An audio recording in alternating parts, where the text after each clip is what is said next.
우리에게 주신 하나님의 말씀 지난주에 이어서 계속해서 누가복음 9장 57절 62절 함께 봅니다. 저와 함께 교독하겠습니다. 길 가실 때에 어떤 사람이 여짜오되 어디로 가시든지 나는 따르리이다. 예수께서 이르시되 여도 굴이 있고 공중의 새도 집에 있으되 인자는 머리 둘 곳이 없도다 하시고, 또 다른 사람에게 나를 따르라 하시니 그가 이르되 나로 먼저 가서 내 아버지를 장사하게 허락하옵소서.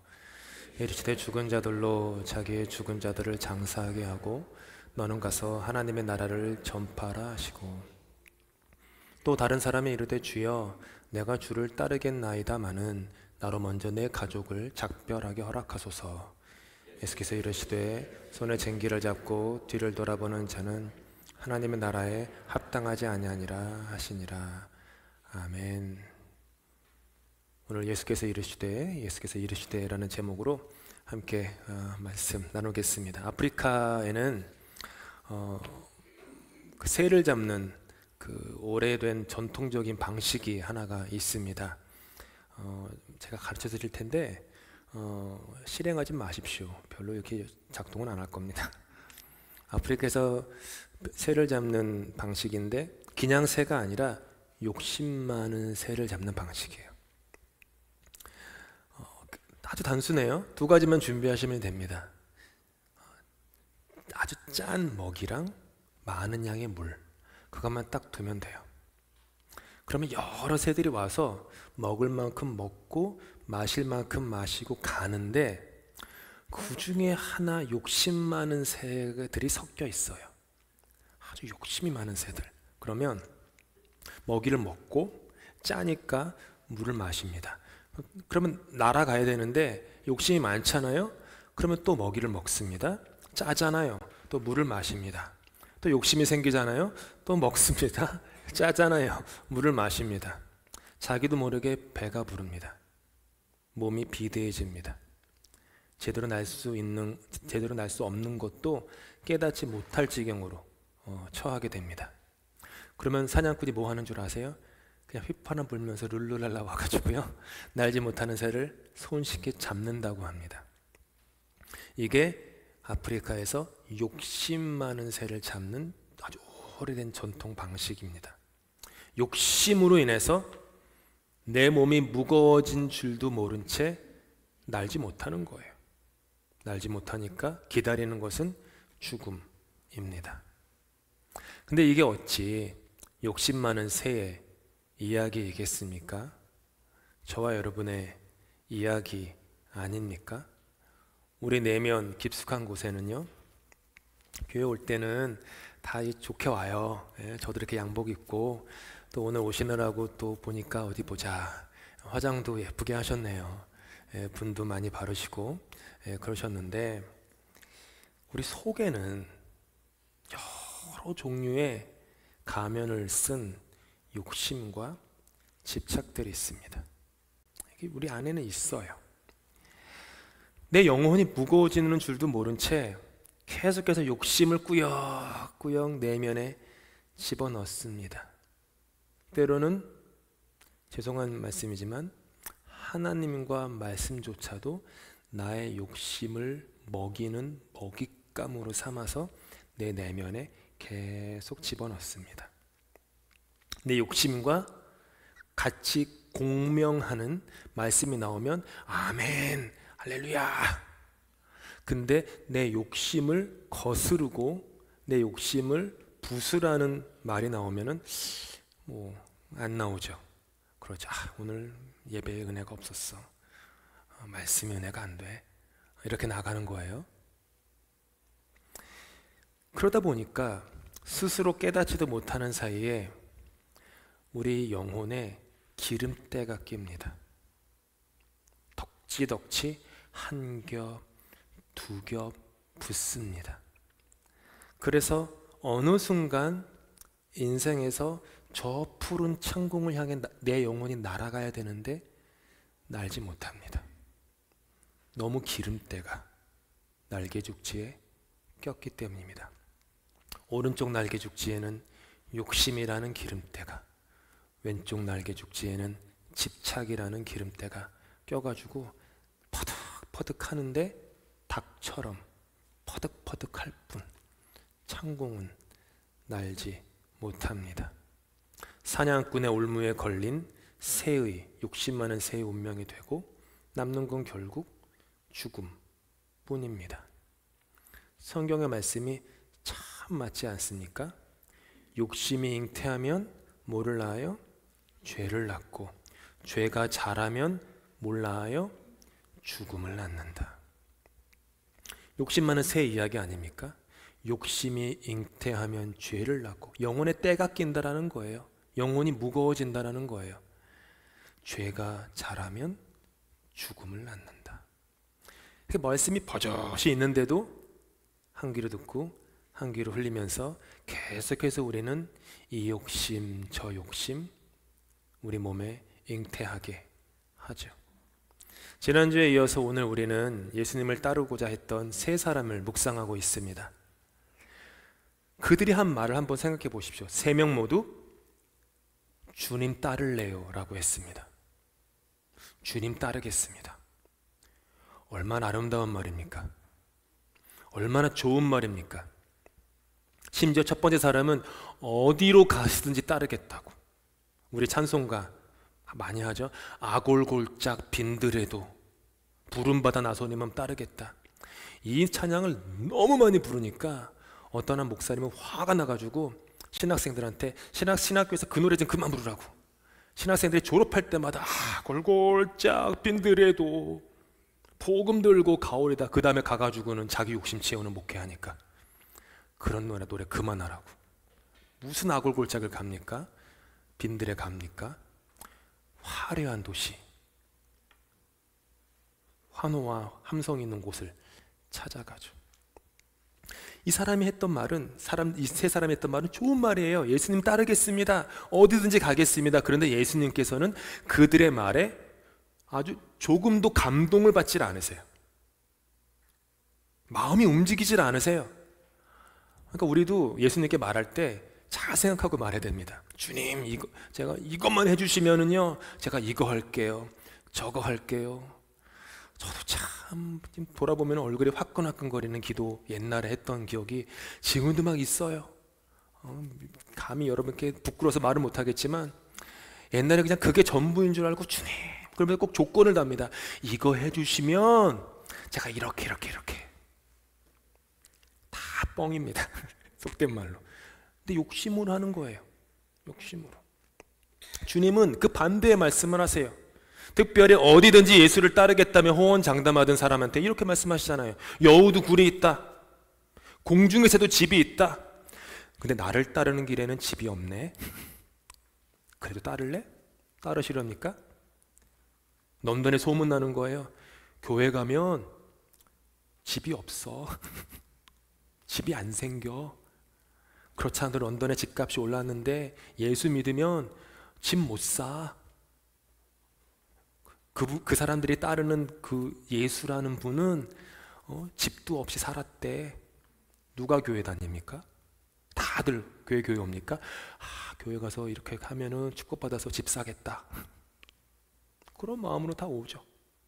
근데 예수님은 여우도 굴이 있고 공중의 새도 집이 있는데 나는 집 없다. 신세한탄이 아니에요. 지금 예수님이 신세한탄이 아니에요. 그런 삶이라도 너는 가겠느냐? 그런 삶이라도 너는 감사하며 만족하며 자족하며 다른 세상과 비교하지 않고 늠름하게 당당하게 용기 있게 자존감을 가지고 너에게 주어진 인생을 걸어가겠느냐? 이 질문을 하시는 거예요. 우리 수요 성경 공부 지금 열심히 하고 있습니다. 많은 분들이 오시면 제가 어느 한 수요 성경 공부 때 첫 시간에 기억하시는지 모르지만 성경이 66권인데 우리 개신교가 가진 성경은 66권이지만은 천주교인들은 중간에 어떤 다른 그 위경이라는 게 있어요. 위경이 아니라 외경이죠. 외경이 있는데 그리고 위경도 있어요. 이게 이제 우리는 그게 정통성이 없다라고 읽지 않을 수도 되는 부분이죠. 근데 간혹 가다가 거기에 그 말라기서와 그 마태복음 사이에 몇백 년의 공백이 있거든요. 그 공백의 역사 기록들이 거기에 좀 몇 개가 있어요. 그래서 연구하는 사람들한테는 그 몇백 년의 역사를 연구할 때 중요한 그 사료가 되기 때문에 공부를 하는데, 거기 그 에녹서라는 게 있어요. 에녹서에 보면은 뭐라고 얘기하냐면은 여우는 헤롯이고 새는 로마의 위정자들이다, 이렇게 얘기를 해요. 그러니까 당시에 돌아다녔던 말이었던 거예요. 그게 헤롯 가문은 여우라고 불렀고, 물론 이제 복음서에도 예수님이 헤롯더러 여우 같다라고 얘기한 기록이 있죠. 그리고 새는 그 로마 위정자들, 이런 그 비유들이 있었나 봐요. 여기서 말하는 예수님 말씀하시는 헤롯은 헤롯 대왕일 수도 있고, 예수께서 활동하시던 시기에 갈릴리와 베레아를 통치했던 뭐 헤롯 안티파스일 수도 있고, 모르겠지만은 아마도 헤롯 가문의 통칭일 것 같습니다. 어쨌든 요건 좀 뒤에 제가 다시 돌아오고요. 세 사람은 각자의 열심으로 예수님을 따르겠다고 하는 거예요. 각자 열심. 예수님은 조금도 약간도 그들 말에 감동을 받지 않으세요. 대신 그들이 내가 주님을 나의 열심으로 따르겠습니다 라고 얘기할 때 예수님께서는 그들에게 하나님의 열심을 말씀합니다. 본문은 그렇게 이런 구조로 되어 있어요. 나의 말이 나오고 예수님의 말이 나오고, 내 말, 예수님 말, 내 말, 예수님 말, 내 열심, 하나님 열심, 이게 막 싸우는 거예요. 이 짧은 6절의 9절에서. 여러분에게 묻고 싶습니다. 여러분은 오늘 어떤 말을 입 안으로 삼키고 어떤 말을 입 밖으로 내면서 살고 있습니까? 우리는 하루에 정말로 많은 말을 합니다.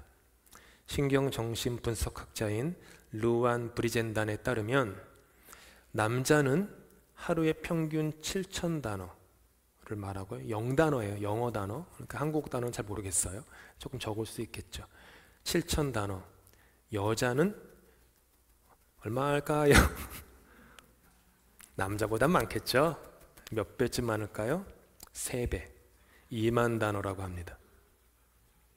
이것도 성격 나름이에요. 그래서 어떤 남자분들은 하루에 3만 단어 얘기하는 분도 있고, 어떤 여자분은 하루에 5천 단어도 얘기하는 분도 있지만 대부분은 그렇다라는 거예요. 남자는 7천 단어, 여자는 1만 단어. 제가 궁금해가지고 성경의 단어 숫자를 한번 조사해봤어요. 그렇게 보니까 남자는 하루에 고린도 전서만큼 말해요.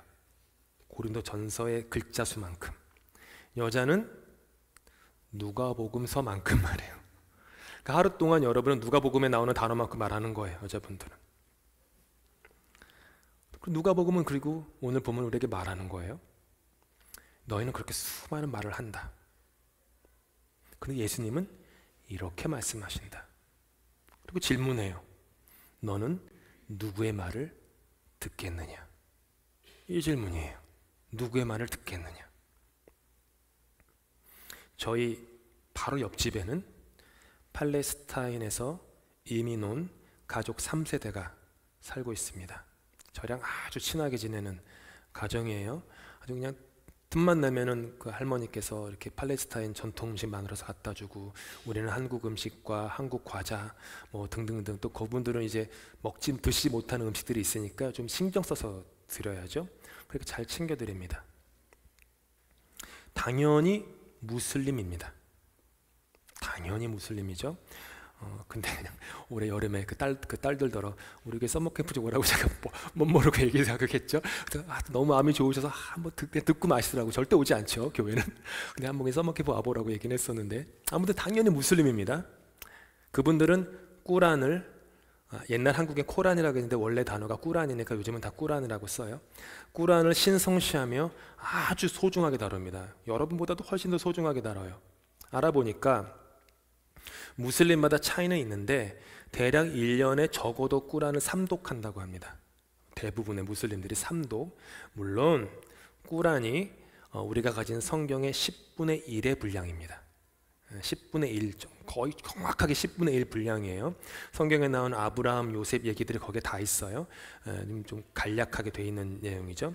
10분의 1이긴 한데 이번에 보니까 아랍어는 세상의 다른 언어와 다르게 작은 숫자의 단어로 많은 의미를 포함하는 언어라고 하더라고요. 그러니까 숫자가 다른데 의미가 많대요. 그래서 10분의 1의 단어 숫자라고 해도 의미는 영원 한국어보다 더 많은 거예요. 라마단 기간에는 3일에 한 번씩 일독한다고 합니다. 3일에 한 번. 우리는 3년에 한 번 일독할까 말까인데 이 사람들은요 3일에 한 번 일독해요.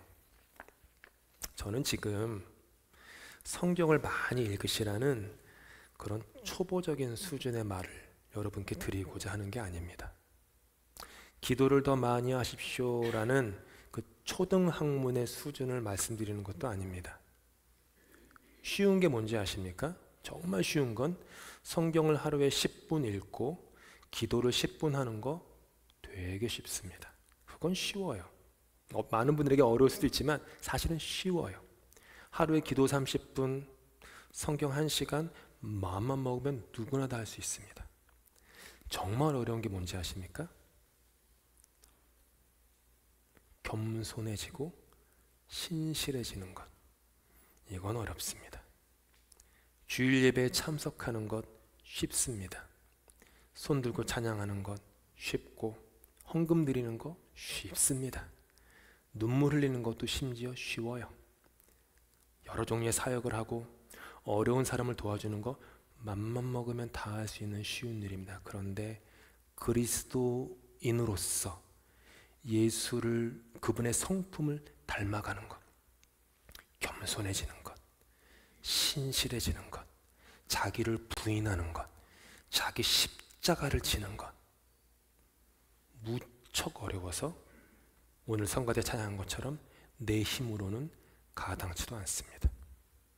우리는 겉모습에 속습니다. 외피에 잘 속습니다. 무엇을 하고 무엇을 하지 않는 행동의 유무, 그 외피, 무엇이 있고 무엇이 없는지에 대한 소유의 외피에 자기 스스로를 속입니다. 돈 더 잘 벌고 공부 더 잘하면 하나님께 더 쓰임받는 사람이 된다고 생각하는데 착각도 더 큰 착각이 없습니다. 그렇지 않습니까? 저도 제가 옛날에 했던 못난 기도 중에 하나가, 얘기해야 되나? 살짝 고민되는데 영상으로 안 나오면 좋겠는데, 운전면허 따는 게 어려워가지고 캐나다에 왔을 때 옥빌에 살 때 옥빌에 원웨이가 되게 많아요. 근데 이상하게 원웨이에서 자꾸 운전면허가 제가 안 되는 거예요. 그래가지고 내가 기도 정말 많이 했어요. 금식은 안 한 것 같은데 정말 많이 기도할 때 어떤 기도는, 하나님 운전면허 해주시면 제가 차 갖고 어려운 사람들 많이 태우고 다니겠습니다. 지금도 그 부끄러운 기도가 생각나요. 나 뜨거운 그 기도. 나한테 운전면허만 해주시면, 대학만 합격하게 해주시면, 집만 주시면, 우리 아들이 뭐만 되면, 주님 내가 돈 잘 벌면, 건강 주시면, 막 착각도 더 큰 착각이 없습니다. 성경 66권은 어느 부분에서도 그런 생각을 지지하지 않습니다. 우리가 잘 아는 탕자의 비유에 나오는 큰아들, 그는요 아버지 집에서 늘 머물며 아버지의 포도원에서 열심히 일했습니다. 겉모습은 의롭고 좋았습니다. 근데 큰아들은 아버지의 마음을 헤아린 적이 한 번도 없었어요. 아버지와 물리적으로 가장 가까이 있었는데도 불구하고 마음으로는 아버지로부터 너무 멀었습니다. 이게 겉모습과 외피의 겉모습이 외피죠. 겉모습과 속사람의 차이입니다. 그러니까 겉모습이 좋은 분들은, 저를 포함해서, 제가 하면 겉모습은 외모가 아니라 교회 출석하고 뭐 헌금 생활하고 뭐 사역하고 이런 겉모습이죠. 속기 쉬워요. 스스로 내가 하는 겉모습이 나의 마음을 그대로 반영한다라는 그 착각. 마음은 그렇지 않은데 겉모습은 올 수 있습니다. 큰아들이 그랬다라는 거예요. 큰아들이. 하나님의 말씀도 똑같습니다. 말씀의 외피를 지킨다고 하여서 말씀을 지키는 것이 아니라는 거죠. 예수께서 오셔서 말씀하시기를 내가 율법을 폐하러 온 줄 아느냐? 아니다. 나는 율법을 완성하러 왔다 라고 해요. 그게 뭐냐면 말씀의 외피의 그 안에 있는 말씀이라는 그 말씀의 마음, 말씀의 정신, 하나님의 뜻, 그것들을 지키는 것, 그것들을 헤아리는 것, 그게 말씀의 완성이라는 것입니다. 말씀의 외피만 신경 쓰는 사람들은 입으로 들어가는 것만 포기하면 됩니다. 그러니까 돼지고기 안 먹고 뭐뭐 안 먹습니다. 코셔 음식이고 이런 거 안 하면 돼요. 그러니까 내 입으로 들어가는 것만 컷하면 나는 거룩해지고 경건해집니다. 예수님은 뭐라고 하세요? 그렇지 않다. 사람의 입으로 들어가는 게 너희를 더럽게 하는 게 아니라 입에서 나오는 게 너희를 더럽게 한다라는 거예요. 돼지고기 안 먹는다고 너희가 거룩해지느냐? 너희가 돼지고기 먹는다고 너희가 더러워지느냐? No. 너희 마음에서 어떤 게 나오느냐? 그게 너희를 더럽게 하는 거다. 속을 보라는 거예요. 예수님은 계속해서 그 얘기를 하시는 거예요. 그래서 회칠한 무덤아, 독사의 자식들아, 이런 험한 말도 하시고요. 그것과 예수님은 싸우셨던 것이죠. 말씀의 깨달음이 삶의 중심이 되는 신자의 삶을 살아야 합니다. 말씀의 깨달음이 우리 교회 모든 사역의 중심이 되는 교회의 삶이 사라져야 됩니다. 이것이 신앙생활의 우선순위가 되지 못하면 저와 여러분은 안타깝게도 욕심 많은 새처럼 계속 집착을 먹고 마시면서 나도 모르는 사이에 영혼의 살이 쪄 저 푸른 항공을 자유롭게 날지도 못한 채 사냥꾼의 올무에 걸리고 마는 것입니다. 사람의 말과 하나님의 말씀에 대해서 성경에 나오는 이야기 하나만 여러분과 나누고 싶습니다. 여우도 굴이 있다라고 예수님 그러셨어요. 여우도 굴이 있다. 그 여우가 누구라고요? 헤롯. 아까도 말씀드렸지만 헤롯 대왕, 헤롯 안티파스 여럿이 있지만 헤롯 가문, 그 중에 헤롯 아그리파 1세가 있습니다. 헤롯 아그리파 1세는 예수님이 승천하신 후의 사람입니다. 바울 시대 때 통치하던 사람으로 유대와 사마리아 땅의 통치자였습니다. 주후 44년에 그는 자신의 통치 지역 수도인 가이사랴에서 아주 성대한 축제를 엽니다. 그 축제는 뭐였냐면은 당시 로마 황제가 글라우디우스 황제였는데 글라우디우스가 로마 군대를 이끌고 브리튼 섬으로 원정을 떠났었어요. 브리튼 섬이 어디냐 하면은 지금의 영국입니다. 당시에는 영국이라는 나라가 없었기 때문에 아일랜드 브리튼이라고 불러서요. 그래서 거기 배 타고 가서 그 브리튼 섬을 정복합니다. 그리고 돌아오는 그 황제에게 이렇게 이제 아부하기 위해서 자기 통치 지역에서 아주 성대한 축제를 여는 거예요. 축제 둘째 날이 유대 역사학자인 요세푸스에 따르면 8월 1일이었습니다. 8월 1일이었는데 그때 기록이 사도행전 12장에도 나와요. 헤롯이 그 은실로 짜여진 화려한 왕복을 입고 그 원형 극장의 높은 단상 위에 섭니다. 수만 명의 사람들이 모여 있는 거예요. 은으로 입은 거예요. 저도 만약 은 옷을 입고 단상 위에 서면 어떨지 모르지만 그 갈치색 옷이죠. 갈치색 양복 입으셨네 이럴 때가 있는 거죠. 햇빛이 반사가 돼요. 그러면 햇빛이 반사되면서 옷이 막 화려하게 빛납니다. 그 높은 플랫폼에서 연설을 시작하는 거예요. 사람들이 그 모습을 보면 열화와 같은 박수와 환호를 보내면서 이렇게 외쳐요. 사도행전 12장 22절에 이것은 뭐예요? 신의 소리요 사람의 소리가 아니다. 다른 말로 하면 와 이것은 신의 말이 아니라 신의 말이고 사람의 말이 아니다. 이렇게 얘기하는 거예요. 그게 그 사람의 말에 사람들이 막 감동받은 거예요. 근데 바로 이어지는 다음 절은 그의 마지막을 기록했는데 비참하기 그지없습니다. 함께 읽을까요? 헤롯이 영광을 하나님께로 돌리지 아니하므로 주의 사자가 곧 친히 벌레에게 먹혀 죽으니라. 벌레는 오늘날 용어로 하면 일종의 급성 세균인데, 이 사건을 기록한 역사학자 역시 요세푸스에 따르면 헤롯이 그날 급성 감염에 걸려서 5일 만에 죽었다라고 기록하고 있습니다. 이제 한번 생각해 보시죠. 누가가 지금 무슨 말을 하고 싶은 건지. 오늘 우리가 함께 읽은 누가복음을 쓴 동일한 저자인 누가가 사도행전에서 무슨 말을 하고 싶은지.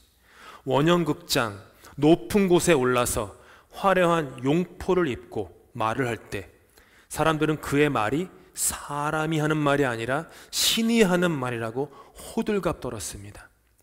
헤롯은 평생 그런 말의 외피를 즐기며 살았던 욕심과 집착의 사람이었습니다. 자기의 말이 신이 하는 말로 여겨 그 욕심을 먹고 마시며 스스로를 크다고, 스스로를 높다고 생각하며 언제나 살았던 그는 결국 크다 여겼던 그는 그 작은 벌레에 비참하게 먹혀 죽고 말았습니다. 내 말이 내 삶의 중심인 사람은 헤롯 아그리빠처럼 스스로 신이 되려는 사람입니다. 다를 바가 없습니다. 내 생각, 기분, 자존심, 고집이 전부라면 살이 찌는 줄도 모른 채 계속해서 짠 음식과 물을 먹다가 영혼이 비대해져서 날지 못하는 신세가 될지도 모릅니다. 자기의 말이 전부였던 헤롯 아그리빠 1세는 그렇게 벌레에 먹혀 죽었습니다. 이쯤에서 얘기가 끝나면 자연스럽습니다. 끝나고 다른 이야기로 넘어가면 돼요 이제. 근데 누가는 갑자기 아주 이상한 한 절을 여기에 딱 집어넣어요.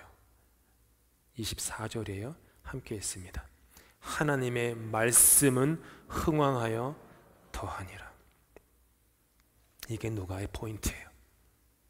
벌레에 잡아먹힐 뿐인 허무한 말의 축제 속에서 헤롯의 모든 욕망의 말들은 휘발되어 사라졌지만 하나님의 말씀은 생명을 살리고 생명을 일으켰다. 헤롯의 말은 신의 소리요 사람의 소리가 아니라 했건만 정작 그의 말은 보잘것없는 벌레에게조차 잡아먹혀 소멸되는 허탈한 공기의 진동일 뿐이었습니다. 하지만 하나님의 말씀은 영혼을 좀먹는 욕심과 집착의 작은 벌레들을 소멸시키는 불이고 죄로 물든 우리의 어두운 영혼을 밝히는 빛이 되었다라는 거예요. 여러분의 목사로서 여러분과 교회를 생각할 때마다 제가 가장 소망하는 것은, 정말 넘버원, 이 교회 오기 전부터 소망했던 것은 저와 여러분의 삶의 중심이 말씀이 중심이 되는 삶, 교회가 말씀이 중심이 되는 교회를 꿈꾸는 게 제 유일한 소망입니다. 하나님은 아세요. 그게 얼마나 저의 유일한 소망인 것인지. 저의 간절한 기대와 소망은 그것입니다. 말씀이 중심이 되는 인생, 말씀이 중심이 되는 삶, 그 말씀에서 흘러나오는 생수로 사역도 하고 전도도 하고 선교도 하고 봉사도 하고 가르치기도 하고, 그것, 하나님께 영광을 돌리지 않았던 헤롯의 말을 주의 사자가 쳤습니다. 그렇죠? 근데 이 이야기 몇 절 위로 거슬러 올라가 보면 아주 재미난 이야기가 하나 또 있어요. 뭐냐 하면은 바로 이 헤롯이 야고보 사도를 참수형에 처한 사람인데, 이 사람이 베드로조차 감옥에 가두었습니다. 베드로가 감옥에 있어요. 근데 베드로가 잠을 자고 있네요. 감옥에서. 그때 주의 사자가 옥중에 나타납니다. 그리고 베드로의 옆구리를 칩니다. 어서 일어나. 빨리 일어나. 그래서 체인이 풀리고 베드로가 나오게 돼요. 여기서 주의 사자가 베드로의 옆구리를 쳤다라는 이 단어가 주의 사자가 헤롯을 쳐서 벌레에게 잡아먹혀 죽었다는 것과 똑같습니다. 똑같은 주의 사자가 한 사람은 쳐서 살리고 한 사람은 쳐서 죽입니다. 헤롯은 죽음으로 쳤고 베드로는 생명으로 쳤습니다. 화면에 있는 말씀처럼 베드로의 삶은 하나님의 말씀이 생명으로 흥왕하여 살았지만 헤롯의 삶은 욕심과 집착의 말에 흥왕하여 죽었습니다. 하나님의 말씀이 저와 여러분의 영혼의 그 깊은 곳을 날마다 치시기를 소망합니다. 하나님의 말씀이 다른 사람은 못 보는, 내 배우자도 보지 못하는 내 속에 있는 욕심, 그 덕지덕지 기름때 낀 그 욕심, 그 영혼의 기름때를 인정사정 보지 않고 치시기를 소망합니다. 높아지고 교만한 우리 영혼의 고개를 말씀으로 치사 고개 숙일 수 있도록 해주시기를 소망합니다. 죽음의 고속도로에 올라탄 줄도 모른 채 벌레에게 야금야금 갉아먹히고 있는 우리의 영혼을 말씀으로 치사 생명의 고속도로로 갈아타게 해주시기를 소망합니다. 사랑하는 성도 여러분, 말씀이 중심이 되는 신앙의 여정을 걸어갑시다. 그 길은 더딥니다. 오래 걸립니다. 효과적으로 보이지 않습니다. 그냥 사람들한테 기분 좋게 하는 프로그램 몇 개 만드는 게 더 교회 성장에는 좋을 수도 있습니다. 근데 딱 거기까지입니다. 딱 거기까지예요. 말씀이 내 삶의 중심이 되지 못하면 우리의 모든 인생의 말들은 공기의 진동으로 휘발되어 사라질 뿐입니다. 모일 때마다 나의 말은 십자가 앞에 내려놓고 주님의 말씀을 영혼에 담읍시다. 나의 말은요, 내 열심입니다. 하나님의 말씀은 하나님의 열심입니다. 그리고 인생은 오늘 성가대 참 찬양 가사가 그거예요. 나의 열심이 아니라 하나님의 열심이 이루는 거. 우리 지난 수요일에 우리가 오신 30여 명의 분들 깊이 묵상했잖아요. 이 모든 일은 뭐가 이루어요? 만군의 여호와 하나님의 열심히 이 모든 것을 이루리라. 착각하지 말아라. 인생은 너의 열심으로 사는 게 아니다. 하나님 말씀하세요. 내 열심으로 너의 인생은 사라지는 것이다. 너의 수고, 너의 헌신, 너의 지식, 너의 돈, 너의 건강, 그것으로 하나님 나라가 흥왕하는 거 아니다. 내 열심이다. 하나님의 열심이 이 모든 일을 이루리라. 이겁니다. 교회는 어떻게 되는 겁니까? 우리의 열심이 아니라 하나님의 열심이 이 교회를 세우는 것입니다. 자랑할 게 많은 사람이 그래서 자랑할 게 없는 사람보다 위험해요. 교회는 언제나 그래요. 자랑할 게 많은 목사는 자랑할 게 별로 없는 목사보다 위험합니다.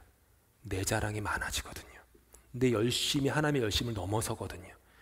그러면 넘어지는 거예요. 그러면 벌레에 잡아먹히는 겁니다. 늘 낮아지고 늘 겸손하게 주님 당신의 열심이 이루어 주시옵소서. 예수께서 이르시되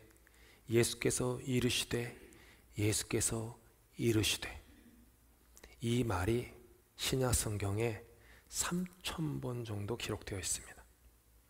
그러니 목사님 예수님이 나한테 무슨 말 하는지 안 들려요 라고 말하지 마십시오. 3,000번이나 기록됐는데 왜 안 들린다고 하십니까? 예수님의 말씀은 우리 삶을 애워싸고 있습니다. 문제는 내가 듣지 못하는 겁니다. 욕심 많은 새처럼 계속 짠 음식, 물, 그것만 집착하다 보니 안 들리는 거예요. 하나님의 열심히 당신의 말씀으로 우리를 치사 살아나게 하시고 우리를 다시 일으켜 세워주시기를 예수님의 이름으로 축복합니다. 기도하시겠습니다. 주님, 우리는 하루에도 수없이 많은 말을 하며 살아갑니다. 우리의 말에는 우리의 기쁨과 슬픔, 환호와 절망, 소망과 실망이라는 우리의 마음이 담겨 있습니다. 그리고 많은 경우 우리의 말은 우리 안에 감추어진 욕망과 집착을 담고 있기도 합니다. 사람의 입으로 들어가는 것이 아니라 입에서 나오는 것이 그 사람을 더럽게 한다고 하신 예수님의 말씀을 기억하며 우리의 영혼에 나의 말이 아닌 하나님의 말씀을 채우기 원합니다. 나의 말은 고작 해안가에 작은 모래성 하나 세워 밀려오는 파도에 허물어질 뿐이지만 주님의 말씀은 어제나 오늘이나 내일도 변함없는 생명이요 진리입니다. 그러니 은혜가 풍성하신 주님, 우리의 말이 아니라 주님의 말씀이 흥왕하는 삶으로 우리의 교회를, 이 사회를 이끌어 주시옵소서. 예수 그리스도의 이름을 기도합니다.